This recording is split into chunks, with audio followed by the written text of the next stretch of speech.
ആളുകളുടെ പ്രായം പെട്ടെന്ന് കൂട്ടുന്ന ഒന്നാണ് മുടി കൊഴിച്ചിൽ അഥവാ കഷണ്ടി കയറൽ. ഈ മുടി കൊഴിഞ്ഞു പോകാതിരിക്കാൻ ഇനി അഥവാ അതിൻ്റെ ഡെൻസിറ്റി കുറഞ്ഞു പോയെന്നാൽ അത് വീണ്ടും ഒന്ന് മുടി വളർച്ച ത്വരിതപ്പെടുത്താൻ നമുക്ക് എന്തെല്ലാം കാര്യങ്ങൾ ശ്രദ്ധിക്കാം. നമസ്കാരം, ഞാൻ doctor Bibin Jose, Pazhama medical centre, Pala, Kanjirappally and Sultan Bathery. മുടി കൊഴിച്ചിലിന് പല കാരണങ്ങളുണ്ട്. ജനിതകമായിട്ട് ഇപ്പോൾ ഫാദറിന് കഷണ്ടി ഉണ്ടെന്നുണ്ടെങ്കിൽ മക്കൾക്കും കഷണ്ടി ഉണ്ടാകാനുള്ള സാധ്യത കൂടുതലാണ്. നമ്മുടെ വൈ ക്രോമസോമിൽ തന്നെ ഈ കഷണ്ടിയുടെ ഒരു ജീൻ ഒളിഞ്ഞിരിപ്പുണ്ടാകാം എന്നുള്ളതാണ് അതിന് കാരണം. അപ്പോൾ ജനിതകമായിട്ടുള്ള കഷണ്ടി നമുക്ക് തടയുന്നതിന് ഒരു പരിധിയുണ്ട്. അങ്ങനെ വരുന്നത് നമുക്ക് ഫേസ് ചെയ്യുക അല്ലാണ്ട് വേറെ നിവൃത്തിയില്ല.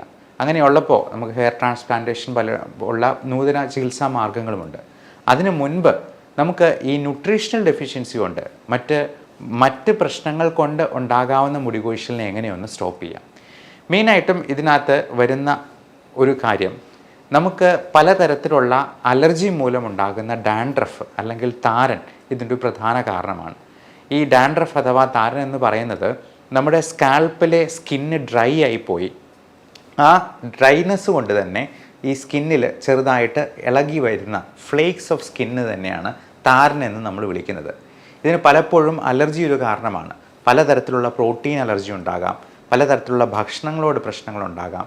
ഇനി ഈ അലർജി ഉള്ളവർക്ക് തന്നെ സ്കിന്നിലുണ്ടാകുന്ന ഇൻഫെക്ഷൻസ് അത് ഫംഗലായിരിക്കാം അല്ലെങ്കിൽ പ്രൊട്ടോസോവലായിരിക്കാം.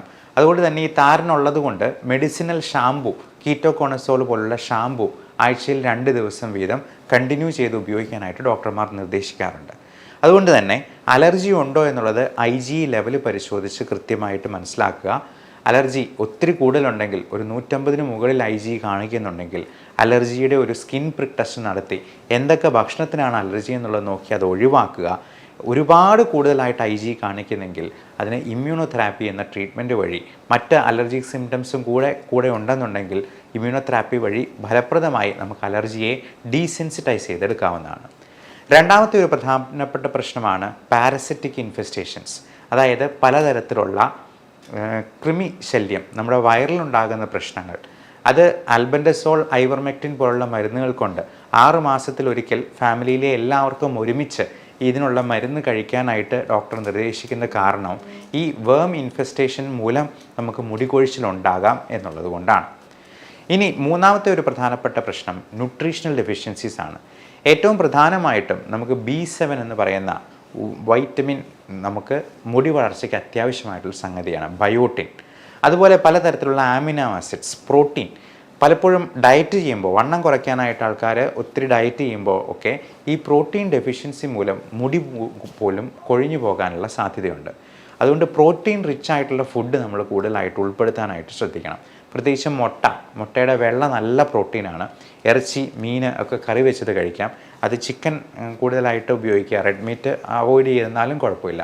ഇനി വെജിറ്റേറിയൻസ് ആണെങ്കിൽ കാഷ്യൂനട്ട്, ബദാം, മുളപ്പിച്ച പയറുവർഗ്ഗങ്ങൾ തുടങ്ങിയവയെല്ലാം പ്രോട്ടീൻ നമുക്ക് സമ്പുഷ്ടമായിട്ട് ഉൾക്കൊണ്ടവയാണ്. അത് തന്നെ മുടി വളർച്ചയ്ക്ക് വളരെ അത്യാവശ്യമാണ്. ഇനി ചിലപ്പോൾ ഈ എഗ് വൈറ്റ് തന്നെ മുടിയിൽ തേച്ച് പിടിപ്പിക്കാറുമുണ്ട്.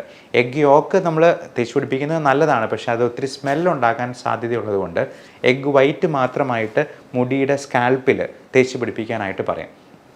പലപ്പോഴും ഈ എണ്ണയും അതുപോലുള്ള ഈ ലേപനങ്ങളും ഒന്നും നമുക്ക് ഒരു മസാജിങ്ങിൽ കൂടുതൽ, ഒരു ബ്ലഡ് സർക്കുലേഷൻ ഉണ്ടാക്കാം എന്നുള്ളതിൽ കൂടുതൽ അതിന് കൂടുതൽ എഫക്റ്റ് ആയിട്ടൊന്നും ഉണ്ടാകാൻ സാധ്യതയില്ല എന്നുള്ളത് കൊണ്ട് ഈ എണ്ണകളിൽ എത്രമാത്രം അത് പലതും അലർജി ഉണ്ടാക്കാൻ പോലും സാധ്യതയുണ്ട്. പലർക്കും തേങ്ങ അലർജി ഉള്ളവരുണ്ട്.